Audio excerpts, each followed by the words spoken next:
Finally আমরা আবারও চলে এসেছি মায়াপুর। আর এটা হচ্ছে এশিয়ার সবথেকে বৃহত্তম মন্দির। এখন আমরা দেবগ্রাম স্টেশন থেকে টিকিট কেটে উঠে পড়লাম ট্রেনে এন্ড চলে গেলাম ধুবুলিয়া। ধুবুলিয়া স্টেশন থেকে টোটো ধরে চলে গেলাম ইসকন মায়াপুরে। আর ধুবুলিয়া থেকে আমাদের টোটো ভাড়া নিয়েছে পার হেড 40 টাকা করে। আর গিয়েই সঙ্গে সঙ্গে আমরা ভোগ প্রসাদের জন্য দুটো কুপনও কেটে নিলাম। আর আমাদের ভাগ্যটা এতই ভালো যে আজকে আমাদের কোনো লাইনেই দাঁড়াতে হয়নি। আর এখানকার ভোগ খেতে তো খুবই সুন্দর হয়। আজকের আসাটা জানো তো কোনো প্ল্যানিং ছাড়াই, মানে হুট করে আসাই বলতে পারো। মানে শ্রীকৃষ্ণ আমাদের খুবই টেনেছে। তারপর চলে এসেছিলাম আমি মায়াপুর ফুলডম থিয়েটারে, যেটা কিন্তু খুবই অসাধারণ ছিল। আমি বলবো যারা আসতে চাও তারা ওটা কিন্তু প্লিজ দেখো। আর এখানে আমি ফুচকা খেয়ে নিলাম।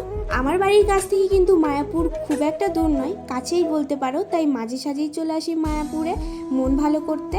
তার সাথে তো সন্ধ্যের সংকীর্তন দেখে মন একদম ভরে যায়। আমার ভিডিওটা এই পর্যন্ত। ভিডিওটা ভালো লেগে থাকলে লাইক করে দিও। আর হ্যাঁ, যেতে যেতে হরে কৃষ্ণ বলতে ভুলো না।